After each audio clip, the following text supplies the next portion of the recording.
Chevrolet has given the world icons like the Camaro, the Corvette, and the Impala. But behind the showroom doors are legends that never made it to the streets. Hidden away in design studios and test tracks, these daring machines could have changed automotive history forever.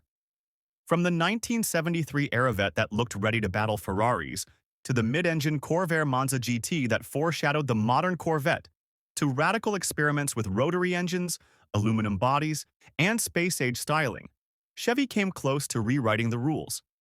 And at the very top, a race-bred Stingray that could have been America's first true supercar. These are the 10 legendary Chevrolets that were too bold, too wild, or too expensive to release.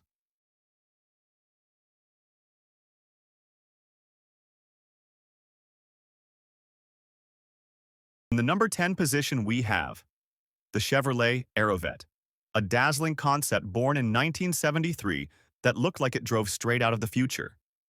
Designed by the legendary Bill Mitchell, this machine had sharp wedge-shaped lines, pop-up headlights, and doors that lifted upward like wings.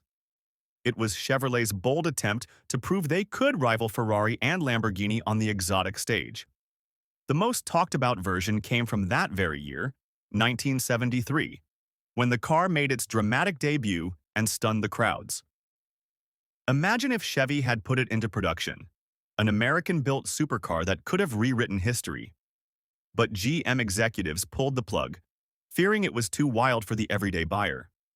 Today, the Aerovette lives only as a museum piece, leaving fans to wonder what might have happened if Chevrolet had dared to unleash this futuristic beast on the open road.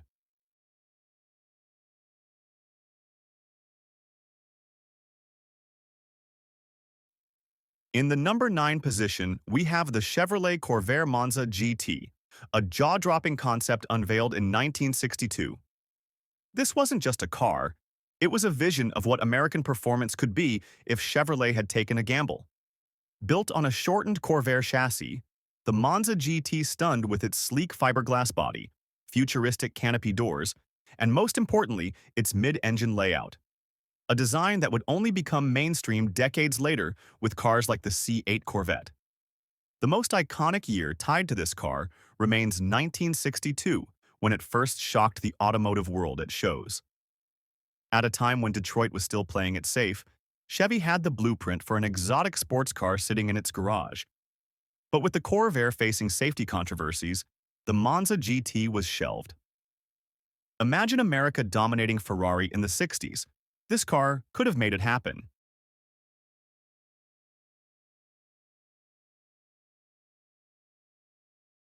In the number 8 position, we have the Chevrolet Camaro Z/28 ZL1, a monster that could have rewritten muscle car history. Back in 1969, Chevy quietly experimented with dropping its all-aluminum ZL1 427 engine, built for racing, into the Camaro. The result? A car so powerful and lightweight that it made the Mustang look like a toy. The 1969 version is the one most enthusiasts dream about, as it remains the year when this experiment was closest to reality. While a handful of Copo Camaros with the ZL1 engine did reach the track, a full-on production Z/28Z L1 never happened. Why? The engine alone cost more than an entire base Camaro, making it too expensive for dealerships to sell. If Chevrolet had gone through with it, the Z/28ZL1 could have been the most legendary Camaro ever built, and a nightmare for Ford's pony car dominance.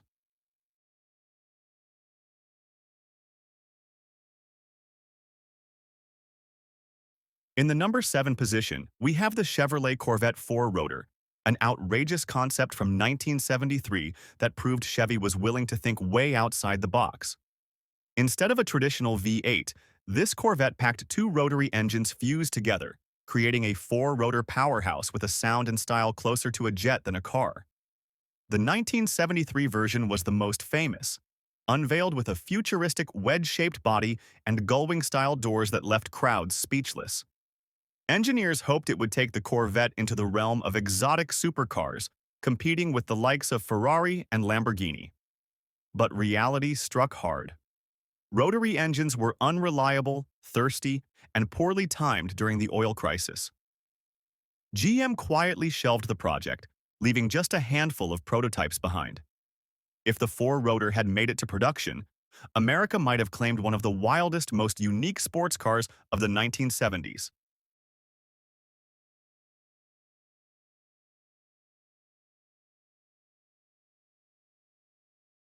In the number 6 position, we have the Chevrolet Nomad II, a bold concept revealed in 1954 that blended practicality with Corvette-inspired performance. Imagine a two-door wagon sitting on a Corvette chassis with sleek lines, chrome accents, and a sporty stance that looked decades ahead of its time.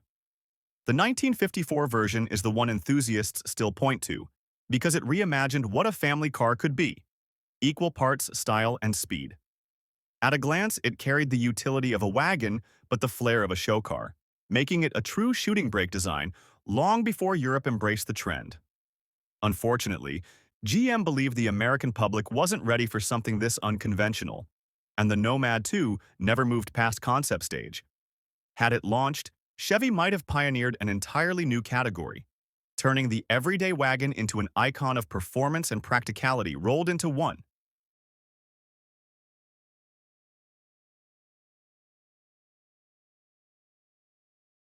In the number 5 position, we have the Chevrolet Mako Shark II, a jaw-dropping concept that debuted in 1965 and became the direct inspiration for the third-generation Corvette. The 1965 version remains the most legendary, with its aggressive curves, hidden headlights, and futuristic interior that felt like stepping into a spaceship. Bill Mitchell's design pushed boundaries, blending marine-inspired lines with raw muscle, giving America a glimpse of what the Corvette could truly become. While elements of the Mako Shark II eventually shaped the production C3 Corvette, the final version was heavily watered down to meet regulations and cost limits. Fans were left wondering what it would have been like if Chevy had gone all in on the original concept. Sleek, radical, and unforgettable, the Mako Shark II wasn't just a car, it was a glimpse into a Corvette that could have redefined performance styling for an entire generation.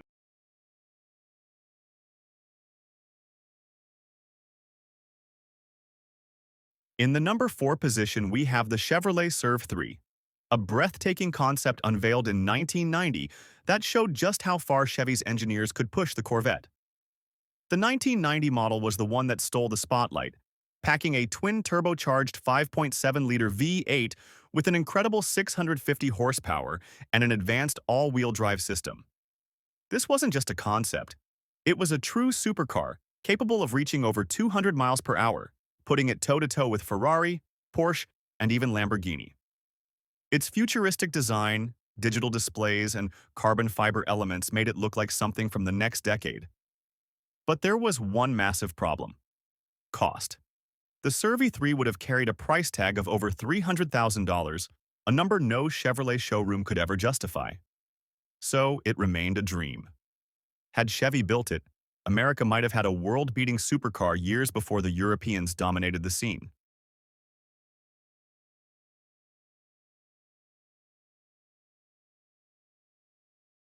In the number 3 position, we have the Chevrolet Astro I, a radical 1967 concept that looked less like a car and more like a spacecraft on wheels. The 1967 version was the one everyone remembers, sitting impossibly low to the ground at just 35 inches tall, with a futuristic bubble canopy that lifted open like a fighter jet cockpit. Powered by a rear-mounted 4-cylinder engine, the Astro I wasn't about raw muscle. It was about pushing the limits of design and aerodynamics. Its sculpted curves and space-age styling turned heads at every auto show, making people believe the future of driving had already arrived. Yet despite the excitement, practicality stood in the way. It was cramped, difficult to enter, and too experimental for real production. Still, the Astro I remains a dazzling symbol of Chevrolet's creativity during the 1960s, leaving fans wondering what roads it could have conquered.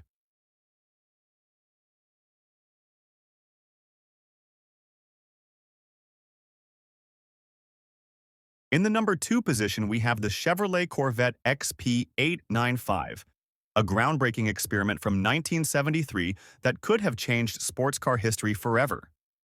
The 1973 version stood out because Chevy built not one, but two radical prototypes, one with an aluminum body to slash weight and another powered by a Wankel rotary engine.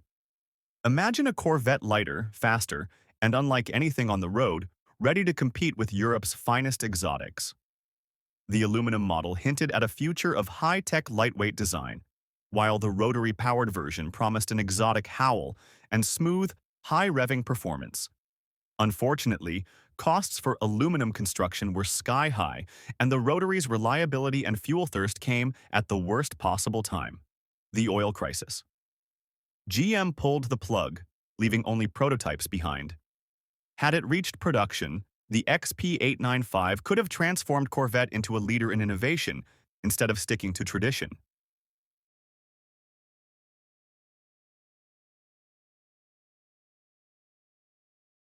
In the number one position, we have the Chevrolet Corvette Stingray Racer, a jaw-dropping concept first revealed in 1959.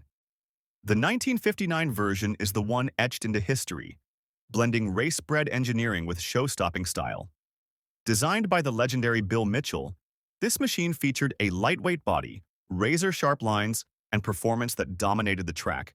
It even won races before being retired to the show circuit.